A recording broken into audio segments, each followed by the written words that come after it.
জয় Hind dear student, আমরা আছি Asia মহাদেশে। এশিয়া মহাদেশে আমরা মালদ্বীপ দেশ কিন্তু আমরা পড়ে নিয়েছি। এবার পড়বো আমরা শ্রীলঙ্কা। তাহলে শ্রীলঙ্কাকে কিন্তু আমরা এখানটায় অত ভালো কিন্তু বুঝতে পারবো না যে কোনখানে অবস্থান করবো না, তার জন্য আমরা শ্রীলঙ্কার ম্যাপে চলে যাব। এটা শ্রীলঙ্কার ম্যাপ, অফিসিয়াল শ্রীলঙ্কার ম্যাপ হচ্ছে এটা। তাহলে অফিসিয়াল শ্রীলঙ্কার ম্যাপ যদি এটা হয়, তা দেখো ম্যাপে অনেক রকম ভাগ আছে। এটা হচ্ছে যে নর্থ সেন্ট্রাল, এটা হচ্ছে সেন্ট্রাল, এটা হচ্ছে ইস্টার্ন, এটা হচ্ছে নর্থ ওয়েস্টার্ন, আর একটা এটা হচ্ছে সাউথেন, মানে উপরকারটা হচ্ছে নর্থ। অনেক ভাগে শ্রীলঙ্কার ম্যাপটাকে কিন্তু ভাগ করা আছে। তো শ্রীলঙ্কার ম্যাপ কিন্তু আমরা এরকমভাবে কিন্তু সরাসরি সঠিক বুঝতে পারবো না। এবার তার জন্য আমরা চলে যাব একটু, আমরা ম্যাপ থেকে একটু বাইরে। তাহলে ম্যাপ থেকে যখন বাইরে যখন যাবো, যখনই আমরা তখন আমরা তো ভালো করে বেশি বুঝতে পারবো। তাহলে ম্যাপের আমরা বাইরে চলে যাচ্ছি। দেখো ম্যাপকে দেখো, শ্রীলঙ্কার ম্যাপ এটি হচ্ছে টিয়ার আকৃতি মতো। আমরা দেখলাম এটা কি টিয়ার মতো। দেখো এটা পুরো কি টিয়ার মতো একটা আকৃতি। এটি 4 ফেব্রুয়ারি 1948 সালে কিন্তু ব্রিটিশ থেকে স্বাধীন হয়েছিল। তাহলে কত, 4 ফেব্রুয়ারি 1948 খ্রিস্টাব্দে কিন্তু এটি স্বাধীন হয়েছিল ইংরেজদের হাত থেকে। কিন্তু ইংরেজদের হাত থেকে স্বাধীন হওয়ার পরে কিন্তু সব কিছু তৈরি হয়ে যায়নি। এই দেশে অনেক কিছু আস্তে আস্তে আস্তে আস্তে পরিবর্তন হয়েছে। তো আমরা তারপরে কি দেখি গুরুত্বপূর্ণ, তারপরে গুরুত্বপূর্ণ আছে যে তারপরে হচ্ছে যে এটি ভারত মহাসাগরের মুক্ত বলা হয়। তাহলে এটিকে ভারত মহাসাগরের মুক্ত কেন বলা হয় আমরা সেটা ভালো করে বুঝতে পারবো। এরপরে কিছু দৃশ্য ছবি দেখাবো, যেমন হচ্ছে হাতি, মানে সমুদ্রের ধারে এলাকা, মানে এত সুন্দর দেখতে। কেউ যদি এখানটায় থেকে যায় তো আসতে চাইবে না। আমরা যদি ভারতের ইতিহাসে দেখি তো অশোক, মানে ভারতের মহান সম্রাট ছিল অশোক। অশোকের এক ছেলে এক মেয়েকে কিন্তু এই শ্রীলঙ্কায় পাঠিয়েছিল বোধি গাছ রোপণ করতে, এবং সেখানে কিন্তু থেকে গেছিলো স্যার। তারা কিন্তু এখান থেকে ফিরে আর কারণ এত সুন্দর বৈচিত্র্য দেখতে। আমরা দেখবো আস্তে আস্তে। এবার দেখি যে এটি জাফনা। উপরে দেখো এই উপরের অংশটা, এই উপরে যে অংশটা আছে, উপরের অংশটা এখানটায়, উপরের অংশটাকে কিন্তু জাফনা বলে। উপরের অংশটাকে কিন্তু এটাকে জাফনা বলে। আর জাফনার এই মাঝখানে যেটা আছে এটাকে বলে পয়েন্ট ফেড্রো। এটা কি পয়েন্ট ফেড্রো, এটা পয়েন্ট ফেড্রো। তাহলে উপরের অংশটাকে জাফনা বলছে, এবং পয়েন্ট ফেড্রো জাফনার উত্তরের অংশ। তাহলে পয়েন্ট ফেড্রো ছিল জাফনার তো এই উত্তরের অংশ। তাহলে পয়েন্ট ফেড্রো ছিল জাফনার এই উত্তরের অংশ, পয়েন্ট ফেড্রো। এরপরে আমরা চলে আসবো, তারপরে হচ্ছে হাম্বানটোটা বান্দরগাঁ। এটি চীন অনুর। হাম্বানটোটা বান্দরগাঁ কোথায় আছে দেখো, হাম্বানটোটা বান্দরগাঁ এখানটায় যদি দেখি আমরা, এখানটায় হাম্বানটোটা বান্দরগাঁ এই নিচে, এখানটায় কিন্তু হাম্বানটোটা বান্দরগাঁ আছে। এখানটায় আছে হাম্বানটোটা বান্দরগাঁ।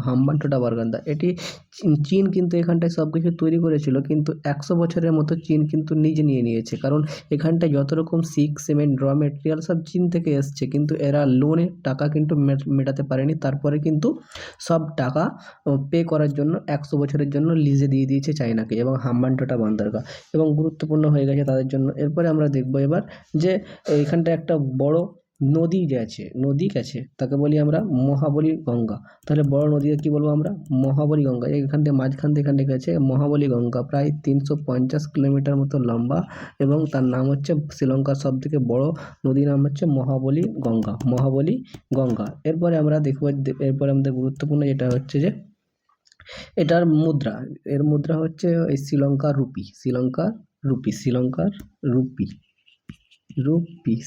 রুপি। তাহলে এরপরে আমরা কিছু এবার গুরুত্বপূর্ণ স্থানগুলো আমরা দেখে নিই। তো গুরুত্বপূর্ণ স্থান দেখার আগে আমাদেরকে চলে যেতে হবে এবার আমরা ম্যাপে। শ্রীলঙ্কা সব থেকে বেশি পুরো বিশ্বে চা রপ্তানি করে। কি করে? চা রপ্তানি করে। পুরো বিশ্বের সব থেকে বেশি চা রপ্তানি করে এখানটায়। কিন্তু শ্রীলঙ্কা পাহাড়ের ঢাল এলাকা, এরকম তো পাহাড় এলাকায় ঢালে কিন্তু সব চা চাষ হয়। এই ঢালে চা চাষ হয়। এই চাষ হওয়ার কারণে কিন্তু পুরো দেশকে কিন্তু চা রপ্তানি করে।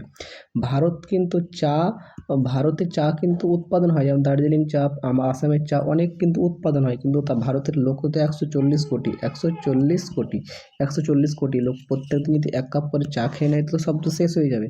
তার জন্য কিন্তু আর শ্রীলঙ্কার মানুষ কিন্তু চা অত পান করে না, কিন্তু ভারতের চা পান বেশি করে। তার জন্য শ্রীলঙ্কায় কিন্তু চা রপ্তানি পুরো বিশ্বে বেশি করে। এরপরে আমরা যদি দেখি, এবং তারপরে আমরা চলে যাবো এরপরে তারপরে গুরুত্বপূর্ণ হচ্ছে যে আমরা হচ্ছে শ্রীলঙ্কা রবার উৎপাদনে কিন্তু 2 নম্বর 3 নম্বরে চলে আসে পুরো বিশ্বে রবার উৎপাদনে। তাহলে যেমন হচ্ছে এটা হচ্ছে রবার গাছ, এখান থেকে টুবাই রবারের রস পড়ে এবং সেগুলোকে রবার তৈরি করতে সাহায্য করে। পুরো বিশ্বে কিন্তু রবার রপ্তানি করে। এরপরে আমরা চলে আসবো, আমরা হচ্ছে নারকেল। এগুলো হচ্ছে নারকেল গাছ। এগুলো কি এগুলো হচ্ছে নারকেল গাছ। এবং শ্রীলঙ্কার নারকেল অনেক গুরুত্বপূর্ণ, ম্যাক্সিমাম 8 থেকে 12 ফুট গাছের লম্বা হবে, 8 থেকে 12 ফুট, আর এতে অনেকগুলো নারকেল ধরবে। এই নারকেল অনেক মানে সুস্বাদু হয় এবং নারকেলের তেল পুরো বিশ্বে রপ্তানি করা হয়। এবং নারকেলের অনেক যেরকম ম্যাটেরিয়াল নারকেলের যে খোসা থেকে এখন নতুন পদ্ধতিতে কিন্তু চাষ করা হচ্ছে এই নারকেলের। এবং যেমন হচ্ছে মাটির প্রয়োজন হয় না, কিন্তু এই নারকেলের খোসা থেকে কিন্তু এখন সম্ভব হয়েছে। এবং নারকেলও খুব গুরুত্বপূর্ণ ভূমিকা নেয় শ্রীলঙ্কা। কিন্তু এরপরে আমরা দেখবো যে হচ্ছে যেমন হচ্ছে ঘোরার স্থান।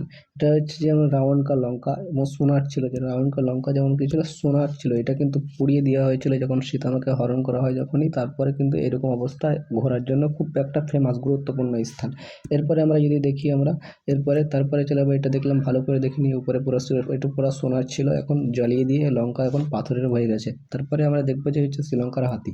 শ্রীলঙ্কার হাতি কিন্তু অনেক দেখতে সুন্দর হয় এবং যেখানে সেখানে বন জঙ্গলে থাকে, ইন্ডিয়ান অনেক টুরিস্ট প্লেস দেখতে যায় এবং এখানটায় বেশিরভাগ ইনকাম কিন্তু এই টুরিস্ট প্লেস থেকেই হয়। তারপরে আমরা যদি দেখি, এরপরে হচ্ছে যেমন ঝর্ণা, পাহাড় এলাকাতে ঝর্ণা থাকবে, ঝর্ণা থাকলে পরে ন্যাচারাল বিউটি দেখতে থাকবে এবং সেখানটায় লোক জমা হবে এবং ভিড় হবে, সেখানে টুরিস্ট, শ্রীলঙ্কার বেশি টাকা ইনকাম কিন্তু টুরিস্ট প্লেস থেকেই হয়। কিন্তু লকডাউনের পর থেকে কিন্তু টুরিস্ট প্লেস সেরকম খুব একটা গুরুত্বপূর্ণ এখন দেখা যাচ্ছে না। শ্রীলঙ্কার ছেলে মেয়ের চেহারা খুব ভরসা তা না, যেমন হচ্ছে এটা হচ্ছে মেয়ে, এটা ছেলে, কিন্তু খুব ভরসা তা না, একটা সাম্বরণ। কারণ কর্কটক্রান্তি রেখার মাঝখানটায় আছে, কারণ কর্কটক্রান্তি রেখা তো মাঝখানটা না, ইকুয়েটার, ওকে বলে ইকুয়েটার। যেমন হচ্ছে বিষুবরেখা, যেমন হচ্ছে এটা সূর্য, আর এটা হচ্ছে সূর্যের বাড়িটা মাঝখানটায়। শ্রীলঙ্কা ঠিক এই স্থানে আছে, এই একই এরকম স্থানে আছে শ্রীলঙ্কা। তার জন্য এখানটায় মানে গরম অনেক হয়, তার জন্য ছেলে মেয়ের রং কিন্তু খুব একটা পরিষ্কার পরিচ্ছন্ন হয় না। এরপরে আমরা চলে যাবো নেক্সট পয়েন্টে, হচ্ছে যে নেক্সট পয়েন্ট হচ্ছে যে শ্রীলঙ্কা বেশিরভাগ চাষ, টাকা ইনকাম কিন্তু এই ফার্মিং থেকেই হয় এবং চাষ বেশি ভালো করা হয়। এবং যেমন হচ্ছে চা চাষ, ধান চাষ, ফসল চাষ, কিন্তু কিছু কিছু ক্ষেত্রে 2 বছর থেকে চাষ কিন্তু সেরকম খুব একটা গুরুত্বপূর্ণ ভূমিকা পালন করে না চাষে। কারণ এখানটায় ওরা চাইছে যে প্রাকৃতিকভাবে যে ন্যাচারাল মানে যে সার ব্যবহার করব, সেই সার কিন্তু ওরা ব্যবহার করতে পারে না। এবং বাইরে থেকে ওরা মানে ইউরিয়া পটাশ যেগুলো হয় সেগুলো কিন্তু ওরা ব্যান করে রেখেছিল। এবং লকডাউনের পর 2023-এ যে ওদের ঘটনা ঘটলো, একবার পুরো ক্রান্তি শ্রীলঙ্কা, তারপরে কিন্তু চাষে সেরকম কোনো গুরুত্বপূর্ণ নয়। এরপরে কিন্তু আমরা যদি চলে আসি, তো টুরিস্ট প্লেস তো আছে, টুরিস্ট প্লেস কিন্তু টুরিস্ট প্লেসে অনেক কস্টলি হয়ে যাচ্ছে। এবং ট্রান্সপোর্ট দেখো এখানটায় বেশি বুঝতে হবে, যেমন ট্রান্সপোর্ট, যেমন হচ্ছে ট্রান্সপোর্টে অনেক খরচা হয়ে যায়। তেল ম্যাক্সিমাম 300 টাকা, 300 প্রায় লিটার চলে গেছে তেলের। এরকম যদি চাল দেখি 500 টাকা কেজি, চাল 500 টাকা কেজি। এবং যে কোনো রুম ভাড়া যদি নিতে যাও তো ম্যাক্সিমাম 3000 4000 কিন্তু মানে বেড়ে গেছে, এত কস্টলি বেড়ে গেছে। এরকম মানে চা যদি দেখো 2000 টাকা কেজি, দুধ 2000 টাকা লিটার, এরকম কিন্তু দাম বেড়ে গেছে। যেমন গ্যাস সিলিন্ডার 5000 টাকা লিটার, 5000 টাকা। এবং টুরিস্ট যদি কেউ যায় ঘুরতে, তো অনেক মানে এক্সপেন্সিভ হয়ে যাচ্ছে, কিন্তু ওদের টাকা কিন্তু মূল্য কমে গেছে। এবং সেই কারণে কিন্তু সেরকম টুরিস্ট কিন্তু এখন শ্রীলঙ্কা থেকে যায় না। আর শ্রীলঙ্কার টুরিস্ট না যাওয়ার কারণে কিন্তু শ্রীলঙ্কার কিন্তু জিডিপি কিন্তু থাপ হয়ে যাচ্ছে। এবং যেমন হচ্ছে মন্দির এবং সেগুলো কিন্তু ঘুরতে যাওয়ার জন্য অনেক মানে, যেমন এখানটায় যদি আমরা দেখি, এখানটায় যেমন হচ্ছে এগুলো হচ্ছে স্তূপ, বৌদ্ধ ধর্মের জন্য স্তূপ, এগুলো হচ্ছে বৌদ্ধ ধর্মের স্তূপ, মন্দির, মানে চা চাষ, এগুলো হচ্ছে রেলওয়ে ব্যবস্থা, সমুদ্র বিচ, সমুদ্র বৈচিত্র্য এবং প্রাকৃতিক দৃশ্যগুলো দেখার জন্য অনেক টুরিস্ট প্লেস যেত। কিন্তু এত কস্টলি হওয়ার জন্য টুরিস্ট প্লেস এখন এত অ্যাফোর্ড করতে পারে না। সব কিছু যদি দাম বেড়ে যায় এবং ঠিকঠাক না পাই, তো টুরিস্টের জন্য তো অপকার হবে। তার জন্য টুরিস্টরা কিন্তু সেখানে মানে প্রস্তুত করতে পারেন না। আমি ইম্পর্টেন্ট যতগুলি আছে সব কিন্তু তোমাদেরকে কিন্তু বলে দিলাম। সব থেকে ইম্পর্টেন্ট হচ্ছে যেখানটায় এটা তোমরা পারলে পরে কিন্তু একটা স্ক্রিনশট নিয়ে নাও, এটা পারলে একটা স্ক্রিনশট নিয়ে নাও। এটা সবথেকে গুরুত্বপূর্ণ হচ্ছে এটা। সবথেকে দেখো পাকিস্তানে বলছি, শ্রীলঙ্কার টাকা হচ্ছে রুপি। এবং এই এলিফ্যান্টা পাস জাফনার এবং শ্রীলঙ্কার মধ্যে মূলভাগে ভাগ করেছে। এবং মহাবলী গঙ্গা হচ্ছে শ্রীলঙ্কার 350 কিমি দীর্ঘ। এবং হাম্বানটোটা বন্দরগাঁটি চীন দ্বারা উন্নয়ন করেছিল এবং এখন চীনের কাছে 100 বছরের লিজে কিন্তু চলে গেছে। জাফনা আছে। লিডটি একটা সমস্যা হয়েছিল, তামিল সমস্যা, এবং 1976 খ্রিস্টাব্দে কিন্তু লিডটা সমস্যা প্রায় 40,000 লোক কিন্তু মারা গেছিলো এই লিডটা সমস্যায়। এবং একে ভারত মহাসাগরের মুক্ত বলা হয়। এর রাজধানী ছিল প্রথমে ক্যাডি, তারপরে কলম্বো, এখন শ্রী জয়বর্ধনপুরম। এবং আমরা এখন আমরা এবার এটাকে ম্যাপে দেখে নেবো। এবার এটা দেখো, ম্যাপে দেখো গুরুত্বপূর্ণ স্থানগুলো দেখো ভালো করে ম্যাপে দেখো। যেমন আমি যেটা তোমাদেরকে দেখালাম সেটা হচ্ছে যেমন হচ্ছে সেন্ট্রাল, এটা বললাম সেন্ট্রাল। এবং এর রাজধানী দেখো, এর রাজধানী হচ্ছে শ্রী জয়বর্ধনপুরম, এটা এখন বর্তমান রাজধানী এখানটাই। তাহলে এর উপরের অংশ জাফনা, নিচের অংশটা হচ্ছে এখানটায় হচ্ছে পয়েন্ট ফেড্রো। জাফনার উত্তর অংশকে ভাগ করেছে এবং এটা পুরোটাই হচ্ছে এখানটায় যে লিফটের সমস্যা, এখানটায় লিফটের সমস্যা হয়েছিল নর্থে। কিন্তু এবার এখানটায় যদি চলে আসি পুরোটা, এখানটায় হচ্ছে হাম্বানটোটা বন্দরগাহ। এখানটায় হচ্ছে, এখানটা দেখো এখানটায় যদি দেখা যায় তো এখানটায় হচ্ছে